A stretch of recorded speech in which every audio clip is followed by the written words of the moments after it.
Mandor menolong anak yatim di ladang jagung. Lihat apa yang terjadi 20 tahun kemudian. Suasana pagi di Dusun Lebak Jaya tidak pernah benar-benar ramai. Gemericik embun menetes pelan dari daun-daun jagung yang mulai mengering, membentuk butiran kecil di ujung pelepah. Suara ayam jantan bersahut-sahutan dengan sayup-sayup azan subuh yang berkumandang dari masjid di ujung desa. Langit belum sepenuhnya biru, dan kabut tipis masih menyelimuti hamparan ladang jagung yang membentang luas sejauh mata memandang. Seorang pria paruh-baya berdiri di ujung pematang.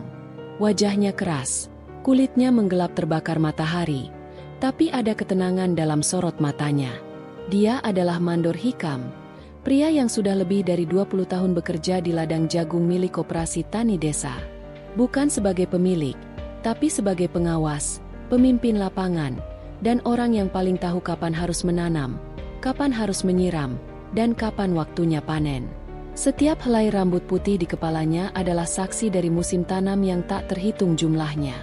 Setiap gurat di telapak tangannya menyimpan kisah tentang cangkul, gerobak kayu, dan tangki semprot yang telah menemaninya sejak remaja. Hari itu, seperti biasa, Hikam datang paling pagi. Dengan membawa daftar kerja dari kepala koperasi, ia mengecek satu persatu blok ladang yang harus digarap. Ada bagian yang sudah siap dipanen, ada pula yang harus disemprot hama. Para buruh tani biasanya datang sesudah matahari naik sepenggalah. Tapi Mandor Hikam tidak pernah datang belakangan. Dia bukan tipe yang banyak bicara. Jika tidak ditanya, dia memilih diam. Tapi bukan berarti ia tak peduli. Di balik tatapannya yang tampak keras, tersembunyi rasa tanggung jawab yang besar kepada para petani kecil yang mengandalkan upah harian untuk hidup. Ketika matahari mulai merayap naik, buruh-buruh tani satu persatu mulai berdatangan. Kebanyakan lelaki dewasa dengan pakaian lusuh dan topi caping. Ada juga beberapa perempuan yang ikut mencabuti rumput atau memetik jagung yang sudah kering. "Pagi, Pak Hikam," sapa seorang pria kurus bernama Rojak sambil mengatur tali ikat pinggang yang kendur. "Langsung ke blok C, semprot bagian barat. Hama ulat mulai nyebar," jawab Hikam tanpa menoleh. Hikam mencatat di buku kecilnya setiap siapa yang datang, siapa yang tidak, dan siapa yang mengeluh sakit. Ia mengenal hampir semua nama buruh di ladang itu. Tapi pagi itu, pandangannya tertuju pada sosok kecil yang berdiri ragu-ragu di bawah pohon pisang dekat ujung sawah.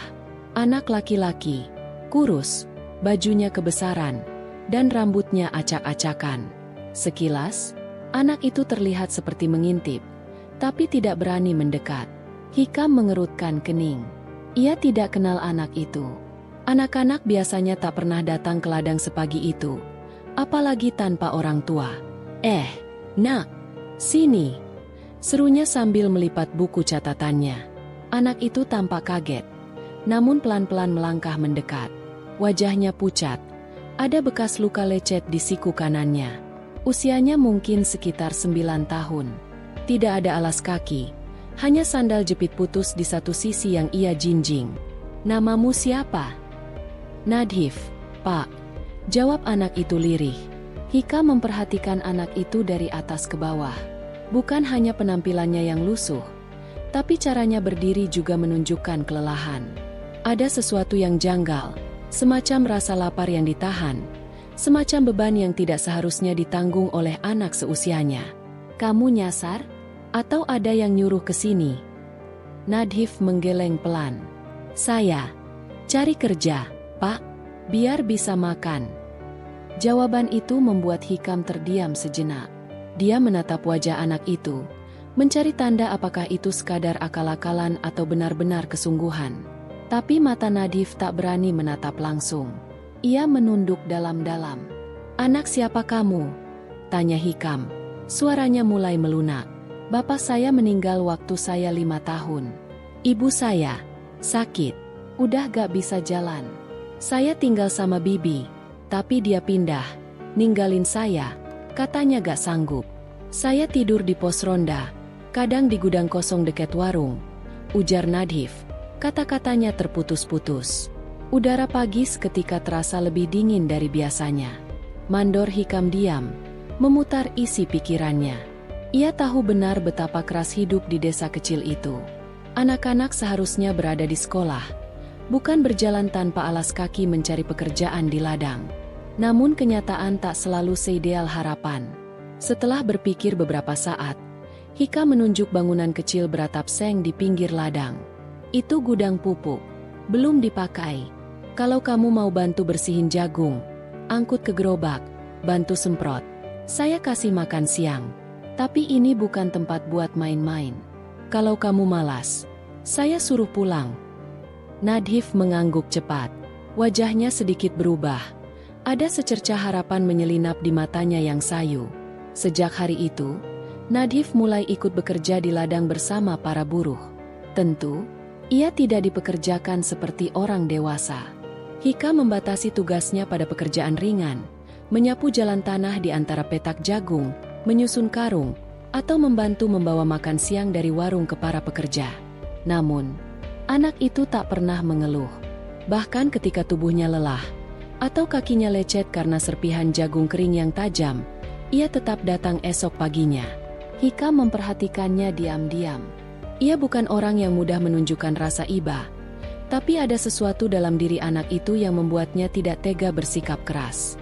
Beberapa pekerja mulai memperhatikan juga. Pak Mandor, anak itu rajin juga ya, gak pernah ngeluh. Komentar salah satu buruh perempuan bernama Bu Nenah.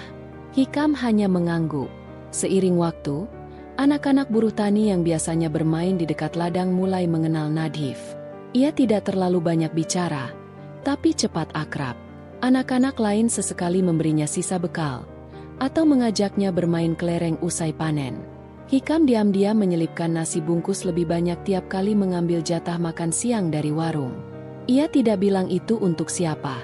Tapi si pemilik warung, Bu Tinah, tahu persis kepada siapa makanan itu ditujukan. Kamu kasih aja langsung, Pak Hikam. Saya gak tega juga lihat dia makan pakai kerupuk sama garam doang, ujar Bu Tinah pada suatu pagi. Namun Hikam hanya menggeleng. Biar dia gak merasa dikasihani. Begitulah hari-hari berlalu di ladang jagung itu. Musim demi musim berganti. Nadhif tetap datang setiap pagi, selalu lebih awal, sering bahkan sebelum Hikam sampai. Ia mulai paham letak tiap blok ladang, mulai tahu nama-nama alat semprot, dan bisa membedakan mana jagung sehat dan mana yang harus dipisahkan. Dan meskipun ia masih kecil, rasa tanggung jawabnya tumbuh pelan-pelan. Hikam melihat itu semua. Dan untuk pertama kalinya sejak menjadi mandor, ia mulai merasa bahwa ladang ini bukan hanya tempat untuk menanam jagung, tapi mungkin juga tempat untuk menanam harapan. Musim penghujan telah lewat, dan tanah mulai kembali retak di sela-sela barisan jagung. Hari-hari di ladang menjadi lebih panas, lebih melelahkan. Tapi justru itulah masa paling sibuk. Para buruh bekerja keras menyemai ulang benih di petak-petak baru, menyiram batang jagung muda, dan membersihkan gulma sebelum tumbuh lebat.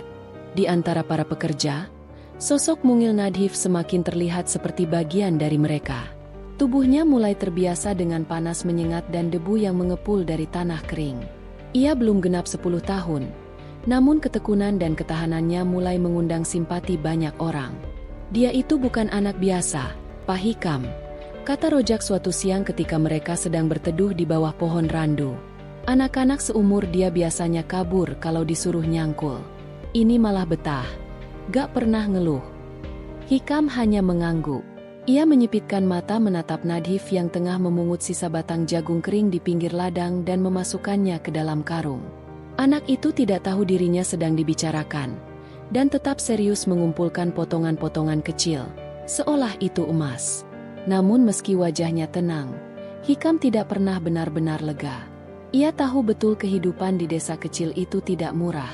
Meski Nadhif diberi makan siang setiap hari dan sesekali menerima upah kecil dari sisa anggaran ladang, itu tidak cukup untuk memastikan anak itu hidup layak. Suatu malam, saat langit gerimis tipis dan angin membawa bau tanah basah, Hika menuntun sepedanya menyusuri jalanan desa. Hatinya resah. Ia tahu tempat tinggal Nadhif tidak layak disebut rumah. Sebuah pos ronda tua di samping balai dusun, beratap seng karatan dan dinding yang dipenuhi coretan anak-anak. Di dalamnya hanya ada selembar tikar sobek dan satu bantal kecil yang warnanya nyaris tak dikenali. Malam itu, Hikam membawa sepotong tikar baru dan satu selimut tua miliknya yang sudah lama tak dipakai. Ia meletakkannya diam-diam di dalam pos ronda, tanpa membuat suara. Beberapa hari kemudian, Nadhif datang lebih pagi dari biasanya. Wajahnya tampak berbeda, tidak lagi lesu. Ia menunduk saat bertemu Hikam, lalu berkata lirih, "Terima kasih, Pak. Saya tahu itu dari Bapak." Namun Hikam hanya menjawab datar, "Kalau kamu tahu itu bukan dari saya, lebih baik kamu jaga baik-baik. Jangan bilang-bilang. Tetap kerja yang benar."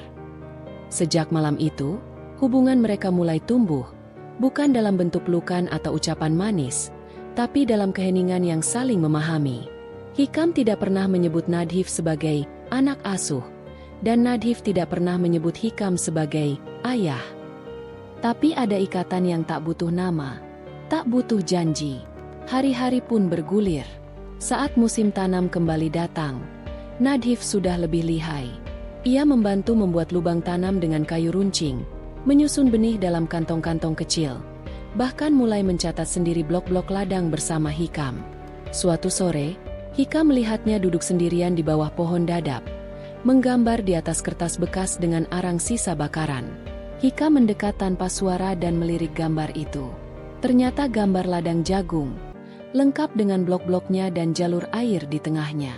Di ujung kanan atas, tergambar sosok pria bersepeda dengan topi caping besar.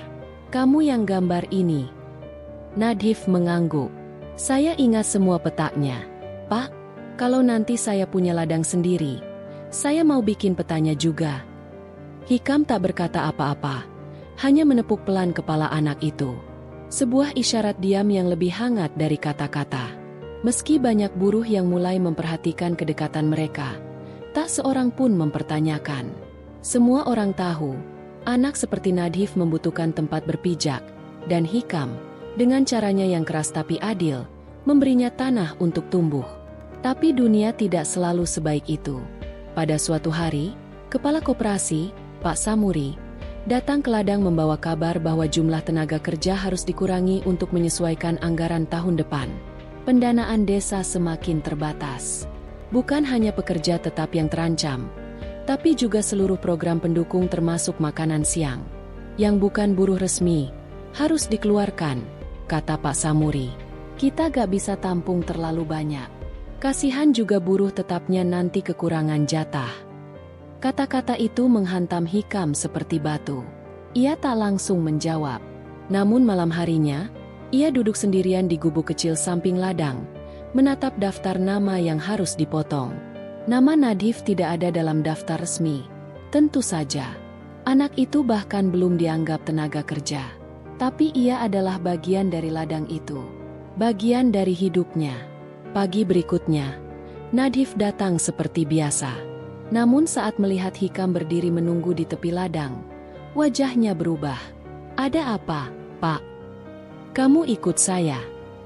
Mereka berjalan menuju balai dusun. Di sana, Hikam bicara dengan kepala desa dan 1-2 orang dari koperasi.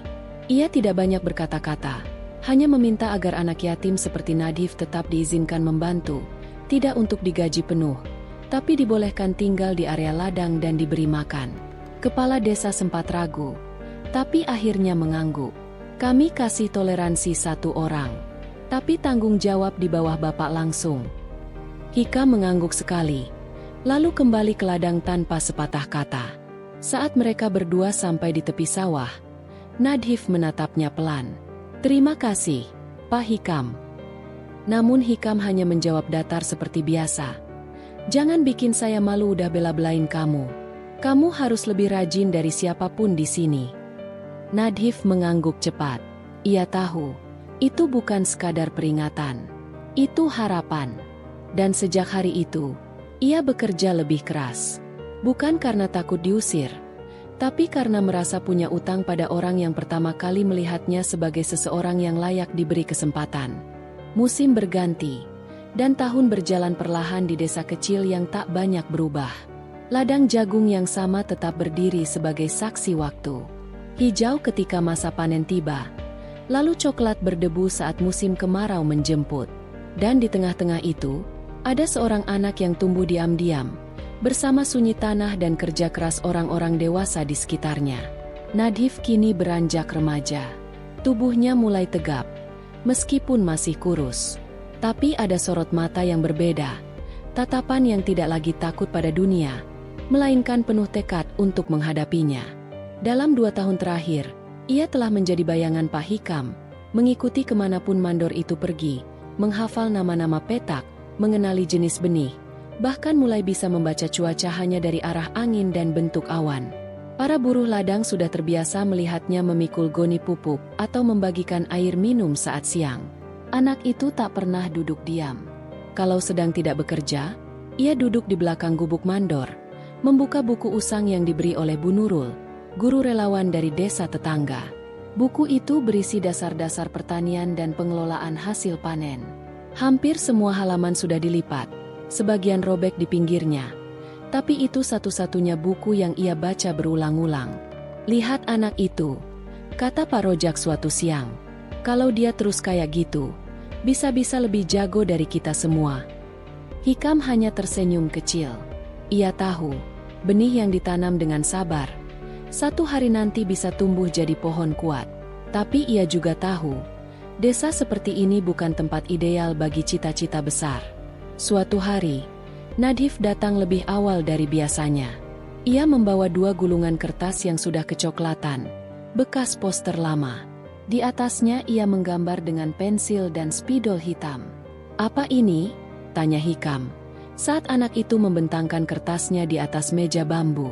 "Peta rotasi tanam, Pak. Kalau kita pakai pola ini, tanah yang biasanya dipakai terus bisa istirahat beberapa musim, supaya nggak cepat rusak." Hikam memperhatikan dengan seksama. Gambarnya sederhana, tapi ide di dalamnya cukup dalam untuk anak seusianya.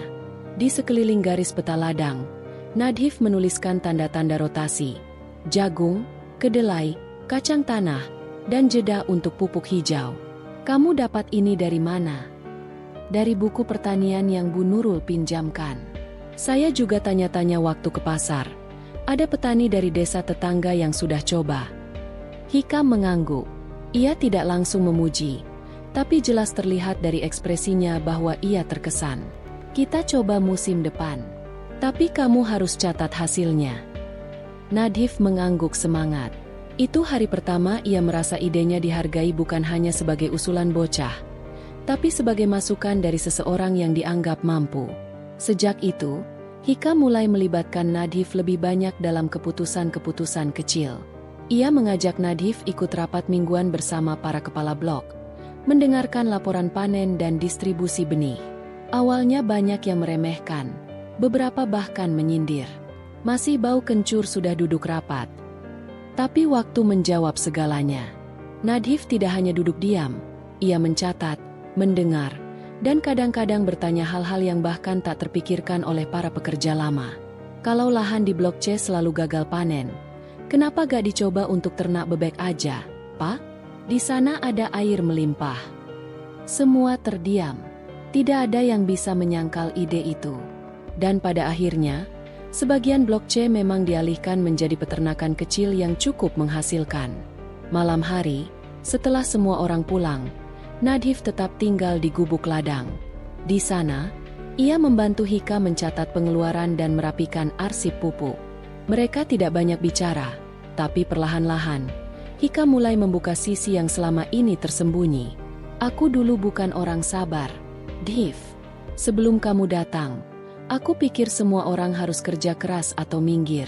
Tapi kamu bikin aku sadar, kadang yang lemah bukan malas. Mereka cuma gak punya siapa-siapa." Nadhif tak menjawab, tapi kata-kata itu tertanam dalam benaknya lebih dalam dari apapun. Pada ulang tahunnya yang ke-15, Nadhif tidak mendapat kue atau pesta. Tapi Hikam memberinya sesuatu yang jauh lebih berarti. Sebuah buku tebal berjudul Dasar-Dasar Agribisnis dan Manajemen Lahan. Sampulnya sudah usang, tapi di dalamnya penuh catatan tangan. Rupanya itu buku lama milik Hikam semasa muda. "Kalau kamu masih niat sekolah, pelajari ini." Sejak malam itu, semangat belajar Nadhif membara. Ia mulai menabung dari sisa upah ladang dan menjual keranjang bambu kecil buatannya ke pasar. Tujuannya hanya satu, melanjutkan sekolah formal, agar bisa memperdalam ilmunya secara resmi. Tapi biaya sekolah menengah atas di kota tidak murah, dan desa mereka tidak punya SMA. Hikam tahu, saatnya mungkin akan datang di mana Nadhif harus meninggalkan ladang untuk sekolah. Tapi ia tidak menahan, hanya berkata satu kalimat ketika Nadhif mengutarakan keinginannya. Kalau memang cita-citamu tinggi, ladang ini tidak akan cukup untuk membatasimu. Tapi ingat, kemanapun kamu pergi, jangan lupakan tanah yang membesarkanmu. Dan sejak hari itu, Nadhif belajar lebih giat. Di sela-sela waktu menanam dan memanen, ia membaca. Di sela-sela menggiling jagung kering, ia menulis surat ke sekolah-sekolah di kota, menanyakan beasiswa. Ia tahu jalannya tidak mudah, tapi tekadnya sudah terlalu kuat untuk dikalahkan oleh kenyataan. Fajar belum sepenuhnya membelah langit saat Nadhif duduk termenung di serambi gubuk kecil tempat ia tinggal di tepi ladang. Angin pagi membawa aroma tanah basah dan daun jagung yang mulai menguning. Tapi pagi itu, udara terasa berbeda. Ada keputusan besar yang menyesaki dadanya. Keputusan yang tidak bisa ditunda lebih lama lagi. Surat balasan dari SMA negeri di kota kecil sebelah telah tiba 2 hari lalu. Isinya jelas. Ia diterima dengan syarat mendapatkan surat jaminan biaya hidup, karena beasiswa hanya mencakup biaya sekolah dan buku. Artinya, ia harus memikirkan tempat tinggal, makan, dan transportasi sendiri. Bagi anak yatim yang tinggal di ladang dan hanya bergantung pada upah harian, hal itu tampak seperti jurang yang dalam. Namun, keinginan untuk melangkah tak bisa dibendung. Ia sudah sampai di persimpangan, dan tidak mungkin kembali ke titik awal. Dengan napas berat, ia melangkah ke rumah Pak Hikam yang tak jauh dari bangunan gudang pupuk. Lelaki parubaya itu sedang membersihkan alat semprot pupuk saat Nadhif mendekat. "Pak." Suara Nadhif terdengar lebih pelan dari biasanya. "Boleh bicara sebentar?" Hikam menoleh, menyeka keringat dari dahinya meskipun hari belum panas. "Ada apa, Dhif?" Dengan tangan yang sedikit bergetar, Nadhif menyodorkan surat penerimaan. Hikam membacanya pelan, 2 kali, lalu menatap wajah anak itu dalam-dalam. "Kamu yakin?" Nadhif mengangguk, meskipun suaranya gemetar. "Saya ingin belajar lebih banyak, Pak. Bukan cuma tentang jagung, tapi tentang bagaimana mengelola lahan, bagaimana membantu petani supaya nggak rugi terus. Tapi saya belum tahu harus tinggal di mana, makan dari mana." Hikam menghela napas panjang. Ia sudah memperkirakan hari ini akan datang. "Kamu sudah bicara dengan Bu Nurul?" "Sudah. Beliau bilang mungkin bisa bantu cari kos murah, tapi tetap harus bayar." Hening sejenak, lalu Hikam berdiri, membuka dompet lusuh dari saku celana kerjanya. Ia mengeluarkan beberapa lembar uang yang dilipat rapi, lalu menyodorkannya pada Nadhif. "Ini uang simpanan saya. Nggak banyak, tapi bisa cukup buat awal. Nanti kita pikirkan lagi sisanya." Nadhif menolak secara refleks, tapi Hikam menahan tangannya. "Dengar, saya bantu bukan karena kasihan. Kamu sudah bantu saya menjaga ladang ini, membuatnya lebih baik dari sebelumnya. Ini bukan sedekah, ini investasi." Hari itu, keputusan diambil. Dalam waktu seminggu, Nadhif berkemas. Pakaian disimpan dalam tas besar pinjaman dari istri Pak Rojak. Ia membawa 2 buku catatan, 1 pena, 1 buku bacaan pertanian yang sudah kusam, dan doa dari seluruh warga ladang yang telah mengenalnya bertahun-tahun. Sebelum pergi, ia berdiri cukup lama di tepi ladang, menatap gulungan tanaman jagung yang tertiup angin. Disitulah ia tumbuh, belajar, jatuh, dan bangkit. Tapi ia tahu, saatnya memperluas ladang di dalam kepalanya. Di kota, dunia terasa asing. Gedung sekolah lebih besar dari masjid desa. Jalanan dipenuhi suara kendaraan. Di asrama kecil yang dicarikan Bu Nurul, Nadhif tinggal bersama 5 siswa lain yang berasal dari berbagai desa. Ia harus berbagi tempat tidur lipat, antre mandi, dan mengatur waktu dengan ketat. Namun, tidak satu keluhan pun keluar dari mulutnya. Ia tahu ia harus beradaptasi, atau tenggelam. Di kelas, Ia duduk paling depan, mendengarkan dengan saksama, mencatat hampir setiap kata yang keluar dari guru. Di perpustakaan, ia menghabiskan waktu berjam-jam membaca buku yang dulu hanya ia impikan. Tentang irigasi tetes, pupuk organik, ekonomi pertanian, dan pasar hasil tani. Ia juga mulai mencatat gagasannya sendiri. Dalam satu buku kecil, ia menuliskan sketsa sederhana, sistem distribusi hasil panen dari desa langsung ke konsumen kota. Ia belum tahu bagaimana caranya, tapi ia percaya, suatu hari nanti, sistem itu bisa dijalankan, dan petani tak harus terus merugi karena tengkulak. Meskipun sekolah menyita hampir seluruh waktunya, Nadhif tetap bekerja paruh waktu. Ia menjadi penjaga toko alat tulis pada malam hari dan mengajar anak-anak SD di musola pada akhir pekan. Setiap rupiah yang ia peroleh disimpan rapat-rapat. Beberapa kali ia hampir putus sekolah karena biaya makan yang tak tertutupi. Tapi ia tak pernah menyerah. Pada akhir tahun pertama, ia berhasil menjadi salah satu dari 3 siswa terbaik di sekolah. Guru-guru mulai memperhatikan. Kepala sekolah menawarkan beasiswa makan siang gratis. Salah satu guru pertanian, Pak Seno, bahkan mengajak Nadhif ikut lomba inovasi pertanian tingkat provinsi. "Idemu soal pupuk dari limbah pasar itu menarik, Div," kata Pak Seno. "Kembangkan dan bawa ke lomba. Siapa tahu, kamu bisa dikenal lebih luas." Nadhif bekerja keras menyusun laporan, membuat skema alat, dan mencari bahan presentasi.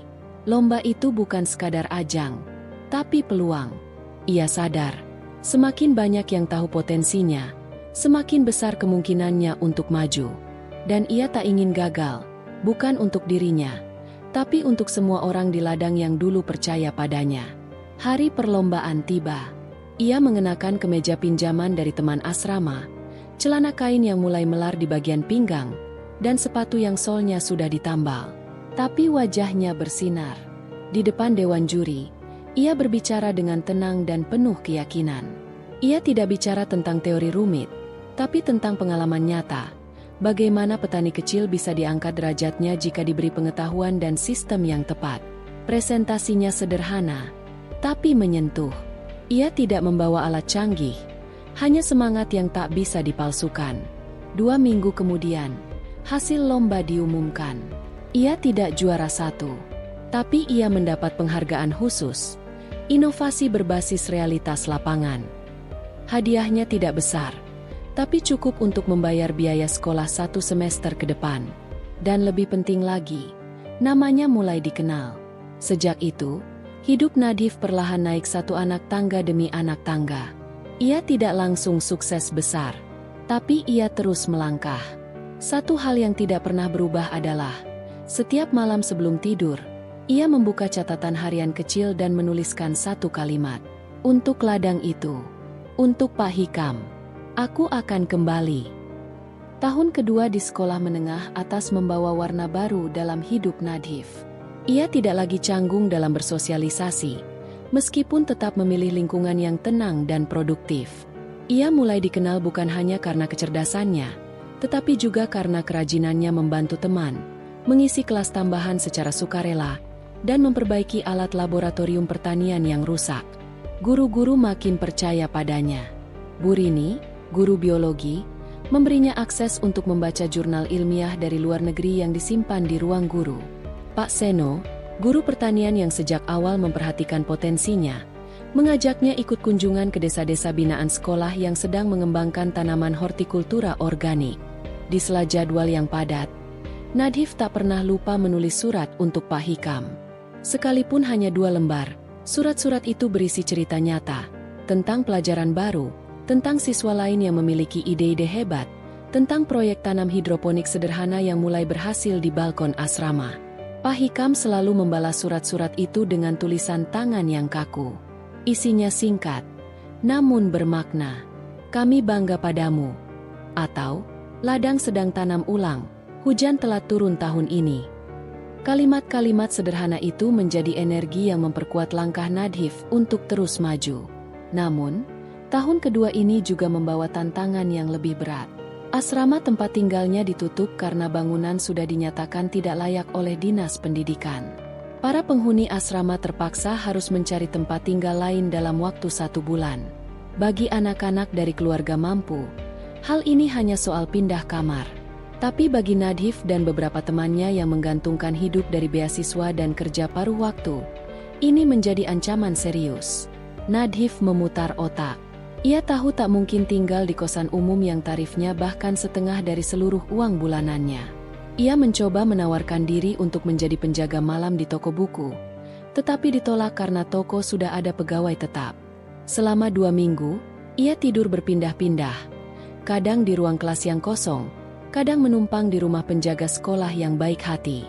Hingga suatu malam, ia mendengar kabar dari Bu Nurul, perempuan yang dulu mempertemukannya dengan Pak Hikam, bahwa ada seorang pensiunan guru pertanian bernama Pak Syahril yang mencari pendamping kebun di pinggiran kota. Pak Syahril sudah sepuh dan tinggal sendiri. Ia membutuhkan anak muda yang bisa membantunya merawat kebun kecil miliknya yang ditanami cabai dan terong, sekaligus menemani di rumah karena anak-anaknya tinggal di luar negeri. Nadhif tak berpikir lama. Keesokan harinya ia menemui Pak Syahril di rumah tua berhalaman luas, dipenuhi pot dan tanaman gantung. Lelaki tua itu ramah, berambut putih, dan berjalan dengan bantuan tongkat. Setelah berbincang selama 1 jam, Pak Syahril menyetujui Nadhif untuk tinggal bersamanya. Yang penting kamu jujur dan rajin, katanya sambil menyodorkan kunci kecil rumah samping. Saya tidak butuh pembantu. Saya butuh teman diskusi soal tanah dan bibit. Hari-hari di rumah Pak Syahril menjadi titik balik yang menguatkan langkah Nadhif.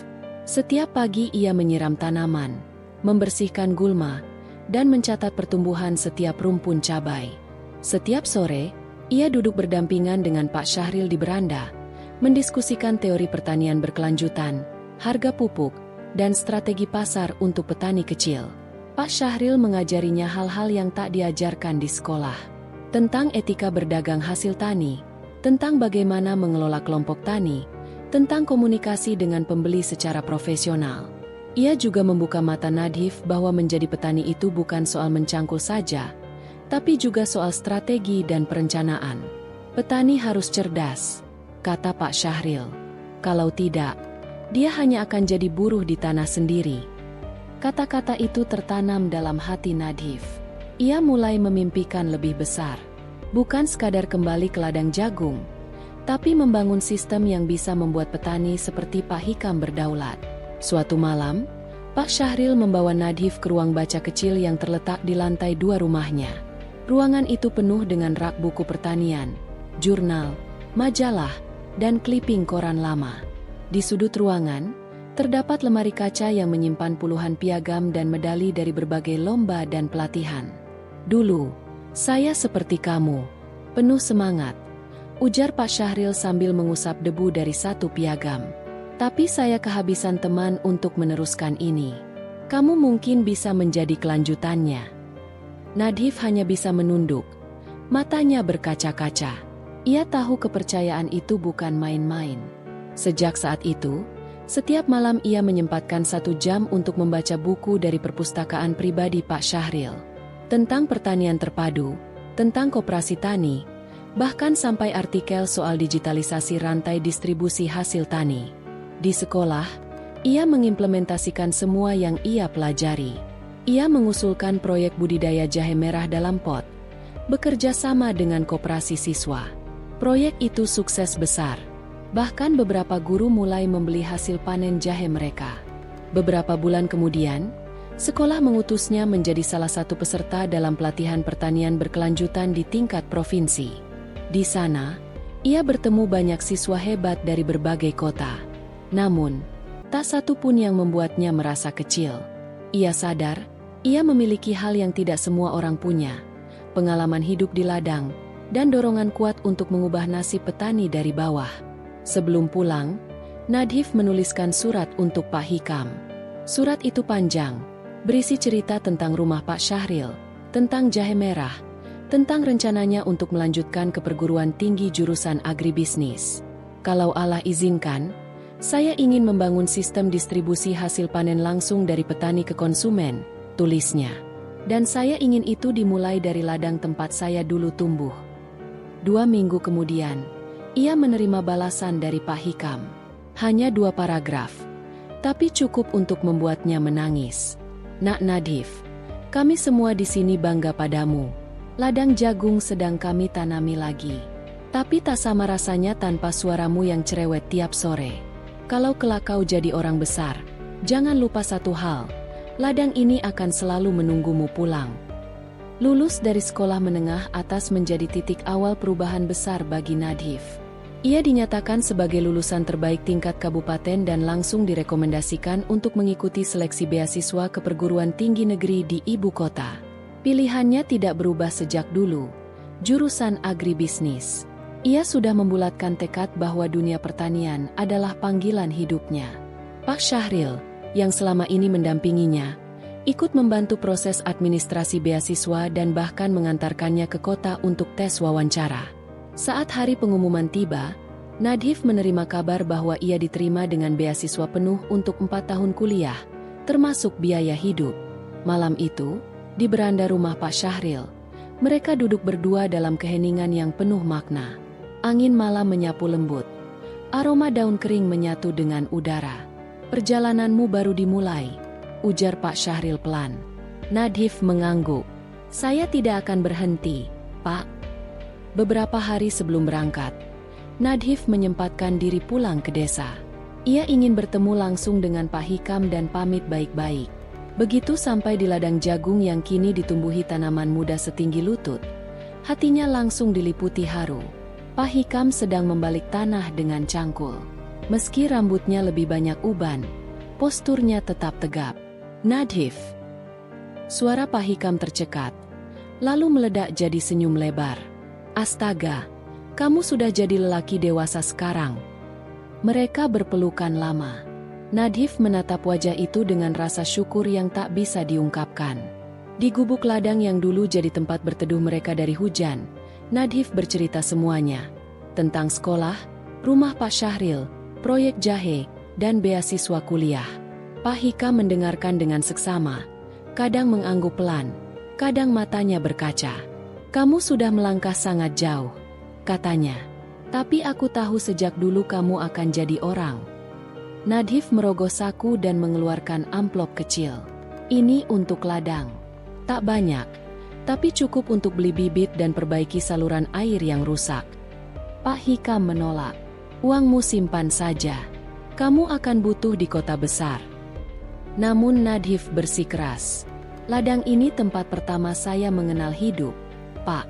Saya tidak ingin melihatnya terbengkalai lagi."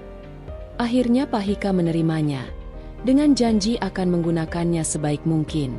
Sebelum pulang, mereka berdua menanam 3 pohon mangga kecil di sisi timur ladang.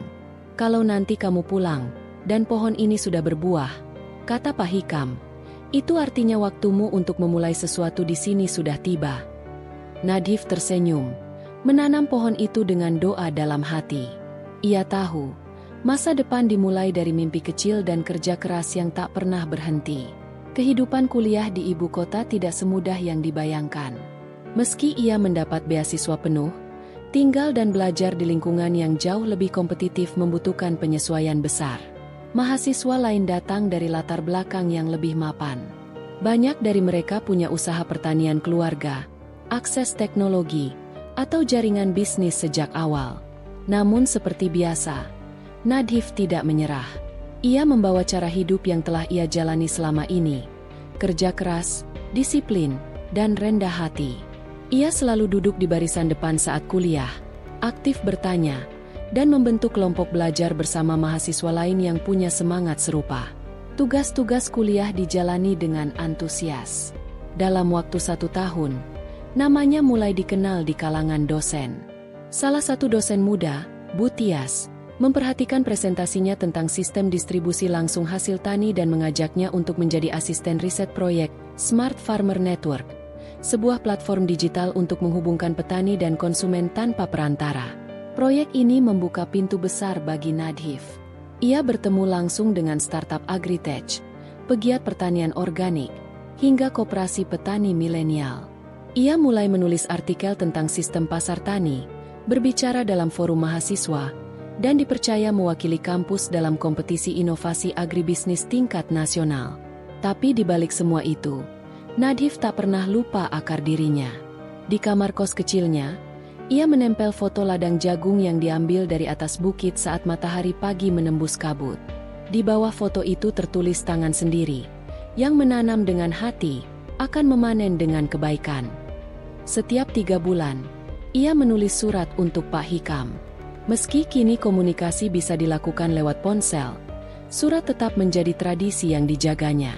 Pak Hikam selalu membalas, dengan tulisan tangan sederhana, menceritakan kabar ladang, pohon mangga yang mulai tumbuh tinggi, dan kabar desa.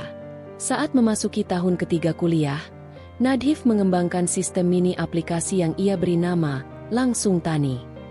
Aplikasi ini memungkinkan petani kecil menjual hasil panennya langsung ke konsumen di kota, dengan sistem pembayaran digital dan logistik sederhana. Ia menguji cobakan sistem ini di 3 desa.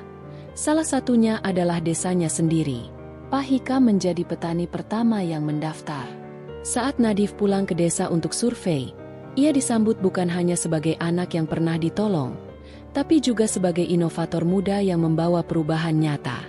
Ladang jagung yang dulu dikelola seadanya kini mulai tertata. Petani lain mengikuti jejak Pak Hikam. Ada yang mulai menanam sayur organik, ada yang mencoba menanam cabai merah sesuai panduan aplikasi. Perubahan itu tidak instan, butuh waktu dan kesabaran. Tapi arah yang dituju sudah jelas. Nadhif berdiri di tepi ladang, melihat ke arah 3 pohon mangga yang kini sudah setinggi 2 meter. Ia mengingat janji Pak Hikam, saat pohon itu berbuah, maka waktunya telah tiba. Dan satu pagi, saat embun masih melekat di ujung daun, Pak Hikam menunjukkan 1 buah mangga kecil yang mulai tumbuh di cabang bawah. "Ini," katanya dengan mata yang mulai berair, "tanda bahwa waktumu hampir tiba, Nak." Nadhif tak bisa berkata apa-apa. Ia menatap pohon itu lama, lalu menunduk dan mencium tangan Pak Hikam. Perjalanannya belum selesai. Tapi hari itu, ia tahu bahwa setiap langkah yang ia tapaki selama ini bukanlah sia-sia. Angin pagi menyapu lembut permukaan ladang. Pepohonan yang dulu kurus kini tumbuh subur. Di tengah ladang, Pak Hikam berdiri menatap deretan tanaman jagung yang baru 2 minggu ditanam. Sosoknya masih kuat, meski usia mulai tampak dari keriput di dahi dan rambut yang sepenuhnya memutih. Ia menggenggam cangkul di tangan kanan dan sebatang rokok linting yang menyala di tangan kiri. Sesekali matanya memandang pohon mangga yang mulai berbuah, tanda yang begitu jelas bahwa janji yang dulu ia ucapkan telah menemukan waktunya. Sementara itu, Nadhif kembali ke desa dengan status baru. Ia telah lulus sebagai sarjana agribisnis dengan predikat cum laude. Lebih dari itu, aplikasi Langsung Tani yang ia kembangkan kini telah menarik perhatian dari beberapa koperasi besar dan platform digital agrikultur nasional. Ia diundang ke berbagai forum diskusi pertanian milenial dan bahkan menjadi narasumber tetap dalam program pendampingan petani muda. Namun, di balik semua pencapaian itu, Nadhif merasa hatinya tak pernah jauh dari tempat ini, desa, ladang, dan sosok yang dulu menuntunnya pertama kali mengenal makna kerja dan kejujuran, Pak Hikam. Pagi itu, setelah menyapa beberapa warga desa, Nadhif menggelar pertemuan kecil di balai desa. Ia tidak datang membawa pujian atau penghargaan. Ia datang membawa rancangan besar, mendirikan koperasi tani digital di desa yang berbasis pada aplikasi Langsung Tani, menjadikan desanya sebagai percontohan nasional petani mandiri berbasis teknologi. "Selama ini kita bergantung pada tengkulak," ujar Nadhif dalam suara yang tenang namun jelas. "Petani bekerja keras, tapi hasil panen tidak sebanding dengan biaya produksi. Saya ingin kita punya sistem sendiri. Kita tanam sendiri, distribusi sendiri, dan jual langsung ke konsumen." Beberapa petani awalnya ragu. Bagi mereka, sistem ini terlalu rumit. Tak semua dari mereka melek teknologi.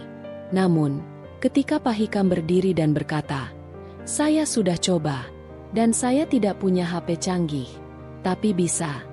Suasana langsung berubah. Kata-kata dari orang yang sudah mereka hormati sejak lama memberikan keyakinan tersendiri. Dari situ, pelatihan dilakukan. Nadhif membawa tim kecilnya, teman-teman dari kampus yang satu visi dan satu hati. Mereka menginap di desa selama 2 minggu, mendampingi warga satu persatu, mulai dari mengatur jadwal tanam, manajemen stok, sampai simulasi transaksi digital. Tak semua berjalan mulus. Beberapa kali terjadi kesalahan input data, panen tidak sesuai target, atau koneksi jaringan yang terganggu. Namun setiap kesulitan ditanggapi dengan evaluasi dan diskusi terbuka. Tak ada yang disalahkan. Semua bekerja sebagai satu keluarga. Di sisi lain, Nadhif mulai mencari lahan untuk pusat pelatihan pertanian digital. Ia tidak mau mengambil alih tanah warga. Ia ingin membangun dari bawah, dari tanah yang tidak terpakai. Ketika ia sedang mengukur sebidang lahan kosong di ujung desa, Pak Hikam datang. "Kamu tahu tanah ini milik siapa?" tanya Pak Hikam sambil menunjuk lahan itu. Nadhif menggeleng. "Dulu, ini tanah milik seorang petani tua yang tidak punya keturunan. Setelah beliau meninggal, tanah ini tidak terurus. Sudah bertahun-tahun. Kalau begitu, bisa diajukan ke Pemdes untuk jadi lahan produktif." Pak Hikam tersenyum. "Sudah saya siapkan suratnya. Kalau kamu sungguh ingin membangun di sini, saya akan bantu ajukan." Minggu-minggu berlalu dengan kerja keras tanpa henti. Bangunan semi permanen mulai berdiri. Di sana, Nadhif membangun ruang pelatihan, gudang penyimpanan hasil panen, dan satu unit pendingin sederhana untuk menyimpan sayur dan buah.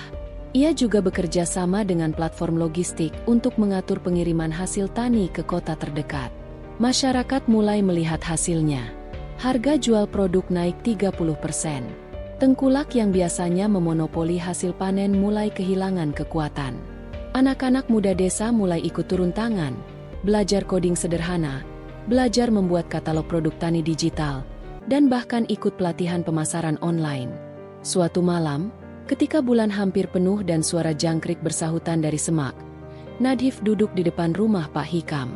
Mereka menikmati teh hangat dan ubi rebus. "Pak Hikam," ujar Nadhif pelan, "kalau saja dulu Bapak tidak menolong saya waktu itu, mungkin saya tidak akan jadi seperti ini."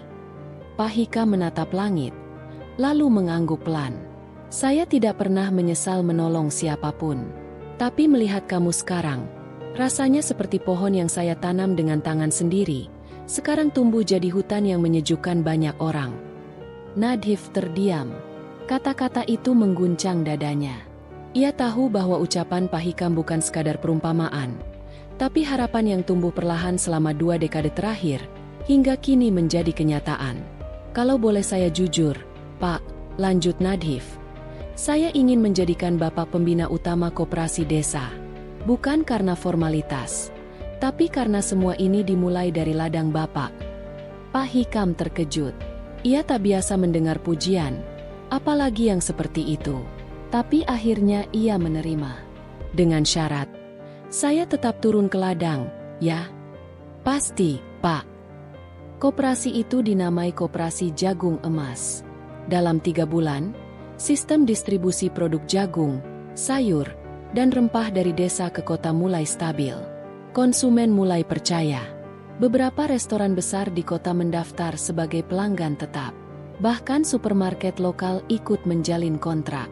Namun bagi Nadhif, pencapaian ini bukan soal angka atau prestasi. Ia ingin lebih dari itu. Ia ingin perubahan pola pikir.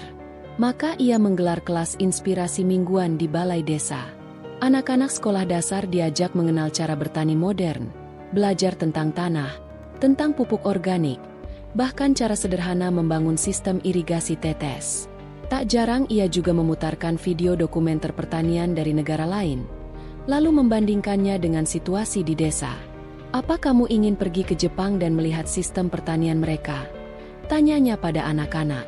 "Mau," jawab mereka serempak. "Kamu bisa. Tapi kamu harus mulai dari sini. Dari ladang kita sendiri."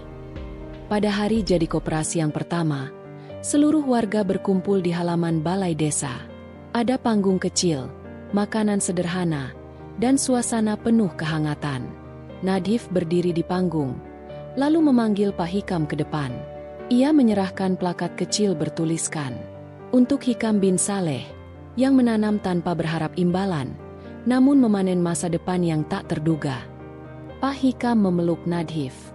Tak ada kata-kata yang bisa menggambarkan momen itu. Semua yang hadir berdiri dan bertepuk tangan. Namun bagi mereka yang tahu kisah ini dari awal, tepuk tangan itu bukan untuk seremoni.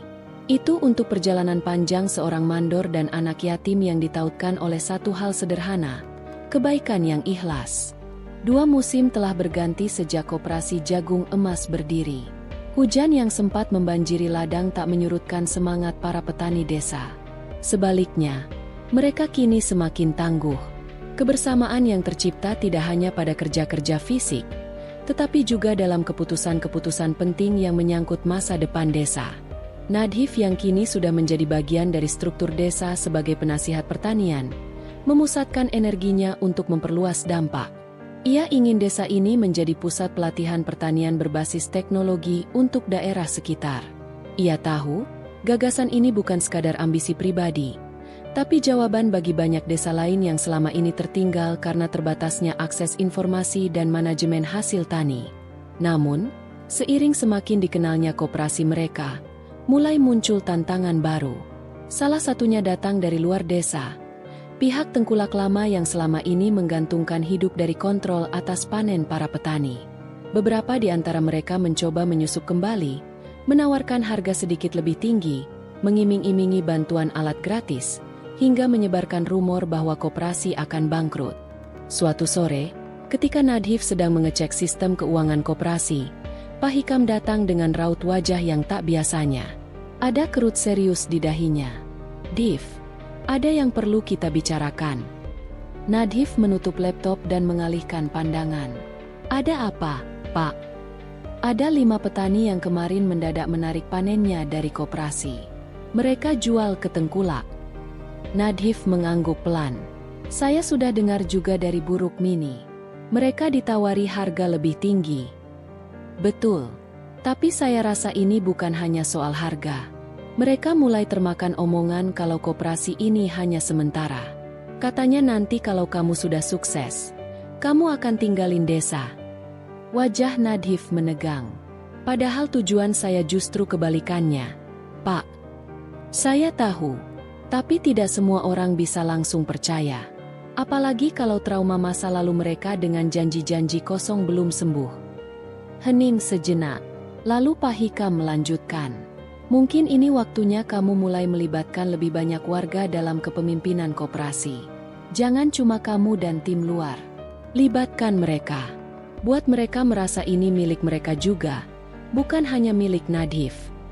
Saran itu seperti batu yang tepat mengenai titik tengah. Selama ini, meski niatnya tulus dan sistem koperasi terbuka, sebagian warga masih melihat semua kemajuan itu sebagai buah kerja tim kota yang dibawa Nadhif. Ada jarak yang tak disadari. Dalam 2 minggu berikutnya, Nadhif mengatur ulang struktur koperasi. Ia menggelar musyawarah besar di balai desa, mengajak seluruh warga, termasuk yang belum bergabung. Ia tidak membawa slide presentasi atau angka-angka. Ia hanya duduk bersila dan berbicara sebagai anak desa yang ingin membangun tanah kelahirannya. "Saya ingin koperasi ini milik kita semua. Bukan saya, bukan tim saya, tapi kita." Ia menjelaskan bahwa koperasi akan memperluas dewan pengurus, membuka komite baru yang fokus pada pelatihan, distribusi, dan pengawasan mutu. Setiap komite akan diisi oleh warga desa, bukan dari luar. Yang hadir terdiam cukup lama, sampai akhirnya seorang bapak tua berdiri. "Kalau kami boleh bicara, kami senang ada perubahan ini. Tapi, kami harap kamu tetap memimpin. Kami percaya kamu tahu arah ke depan. Kami hanya tidak ingin jadi penonton." Tepuk tangan mengisi ruangan. Bahkan 5 petani yang sebelumnya menarik diri kembali menyatakan kesediaan bergabung setelah pertemuan itu. Kepercayaan itu menjadi titik balik penting. Dalam 6 bulan, koperasi tidak hanya bertahan dari gempuran luar, tapi berkembang jauh lebih cepat. Mereka mulai menanam lebih dari sekadar jagung, cabai merah, singkong, jahe, dan bahkan jamur tiram. Mereka juga mendirikan rumah kompos untuk mengolah limbah pertanian, mengurangi ketergantungan pada pupuk kimia. Anak-anak muda desa yang dulu enggan turun ke ladang, kini mulai mengelola akun media sosial koperasi, membuat video edukasi dan iklan produk sendiri. Jagung kita sekarang dikemas pakai branding sendiri, ujar Yulia, salah satu remaja yang menjadi duta pertanian digital. Namanya Jagung Emas Hikam. Biar semua orang tahu sejarahnya. Ketika Pak Hikam mendengar hal itu, ia hanya tersenyum lebar. Saya gak perlu masuk TV. Cukup nama saya nyangkut di jagung pun saya sudah bahagia. Pada suatu sore di penghujung musim tanam, Nadhif duduk di pinggir ladang, ditemani Pak Hikam dan 3 orang pengurus koperasi baru. Mereka sedang membahas rencana pembukaan lahan baru di desa sebelah, yang telah meminta bantuan mereka membentuk koperasi serupa. Berarti kita akan jadi mentor juga ya, Pak? Tanya Nadhif. Pak Hikam mengangguk. Bukan mentor, saudara. Kita bantu mereka seperti kita saling bantu di sini.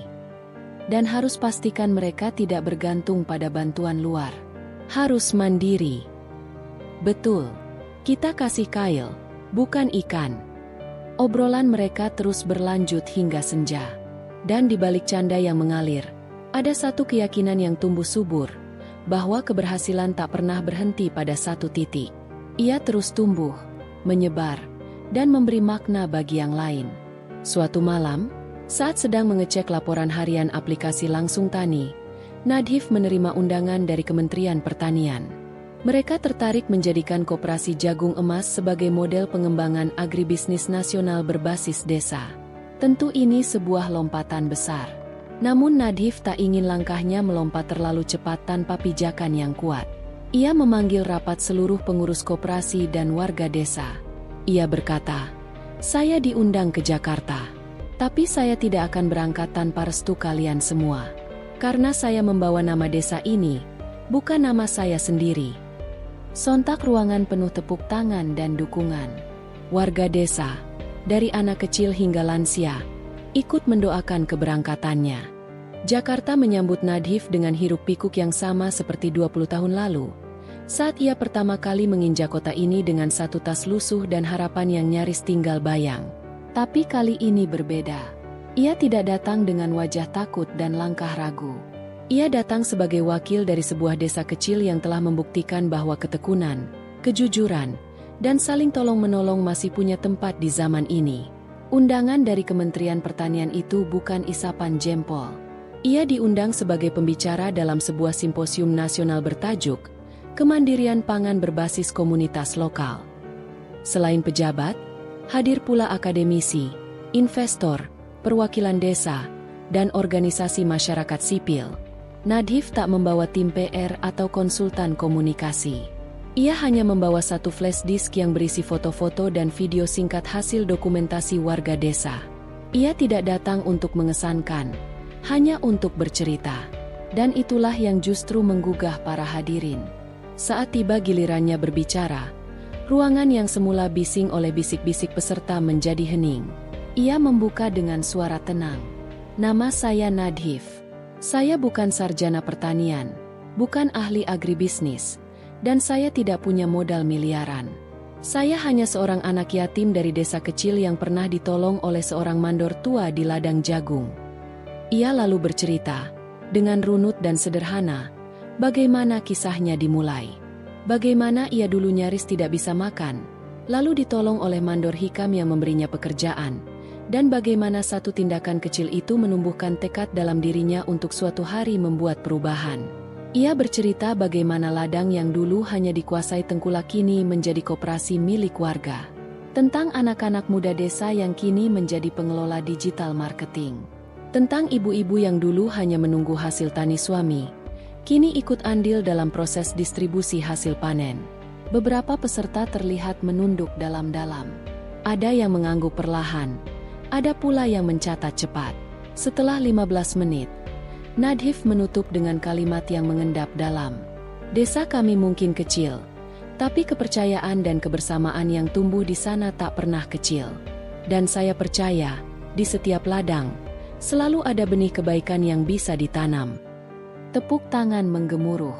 Tak hanya dari peserta biasa, bahkan Dirjen Pertanian sendiri berdiri dan menghampiri Nadhif setelah sesi selesai. Dari pertemuan itu, banyak pintu terbuka. Salah satunya adalah undangan untuk menjalin kerjasama dengan universitas negeri ternama guna menjadikan desa binaan Nadhif sebagai lokasi KKN dan riset agribisnis. Mahasiswa-mahasiswa dari berbagai jurusan mulai datang untuk belajar langsung dari sistem koperasi dan pengelolaan sumber daya desa yang telah berjalan. Di sisi lain, beberapa perusahaan besar tertarik untuk membeli hasil panen dengan sistem kemitraan. Namun Nadhif sangat hati-hati dalam memilih mitra. Ia tak ingin warga kembali terjerat dalam sistem yang tidak transparan. Kalau mereka mau bantu distribusi, silakan. Tapi jangan pernah memaksa petani menjual murah. Tegasnya dalam sebuah pertemuan dengan salah satu perusahaan distributor. Pak Hikam, yang ikut dalam beberapa pertemuan, sesekali menepuk bahu Nadhif, seolah ingin berkata, "Kau sekarang bukan cuma anak yatim yang aku tolong dulu. Kau sekarang adalah pemimpin." Tak hanya di desa mereka sendiri, nama Nadhif mulai disebut-sebut di berbagai daerah. Beberapa kepala desa dari wilayah yang cukup tertinggal datang untuk studi banding langsung. Bahkan ada seorang camat yang berseloroh saat melihat sistem koperasi digital yang sudah terintegrasi dengan pencatatan panen. Ini kalau diterapkan di 5 kecamatan, kita bisa swasembada jagung dalam 2 tahun. Nadhif tak pernah berambisi menjadikan namanya besar. Tapi ia tahu, jika perubahan yang lahir dari niat baik bisa menginspirasi tempat lain, maka ia harus membuka jalannya. Bersama tim koperasi, ia membuat panduan tertulis, sebuah buku kecil berjudul Ladang Kebaikan, Cara Membangun Koperasi Berbasis Kepercayaan dan Transparansi. Buku itu dibagikan gratis ke desa-desa lain yang ingin belajar. Sementara itu, di desa, perubahan tidak berhenti. Infrastruktur jalan mulai diperbaiki karena kini truk pengangkut hasil panen lebih sering keluar masuk. Beberapa rumah warga yang dulunya reot, kini mulai direnovasi dengan bahan yang lebih kokoh. Tapi perubahan yang paling terasa bukanlah fisik bangunan, melainkan mental warganya. Anak-anak mulai punya cita-cita lebih tinggi. Tak hanya ingin jadi buruh tani seperti ayah mereka, tapi juga ingin jadi petani modern, ahli pengelolaan hasil tani, bahkan peneliti pupuk organik. Para ibu yang dulu hanya diam di rumah, kini terlibat aktif dalam kelompok tani perempuan. Mereka mulai membuat olahan jagung menjadi keripik, susu jagung, bahkan tepung jagung dengan label mereka sendiri. Pak Hikam melihat semua itu dengan mata berkaca-kaca. Dulu, jangankan jual hasil sendiri, buat makan besok aja bingung. Sekarang, anak-anak bisa sekolah tinggi dari hasil panen. Siapa yang nyangka? Nadhif hanya menjawab pelan. Yang menolong dulu, Pak, bukan saya yang hebat, tapi yang memberi saya kesempatan. Pak Hikam tersenyum. Kalau aku cuma nyuapin nasi, kau yang memilih untuk berjuang. Itu yang tak bisa semua orang lakukan. Suatu hari, sebuah surat datang dari Bupati. Isinya undangan resmi kepada Nadhif dan seluruh pengurus koperasi untuk menerima penghargaan Inovator Pangan Daerah. Penghargaan itu akan diberikan dalam acara Hari Tani Nasional yang diadakan di pusat kota. Semua warga menyambut dengan penuh sukacita. Bahkan beberapa anak muda berinisiatif membuat baju seragam koperasi agar tampil kompak saat menghadiri acara. Namun sebelum berangkat, Nadhif menyempatkan diri mendatangi makam ayah dan ibunya. Ia membawa bunga sederhana dan 1 helai daun jagung kering dari ladang mereka. Ia berbisik lirih di makam itu. "Ibu, ayah, lihatlah, anakmu tidak tumbang, anakmu tumbuh."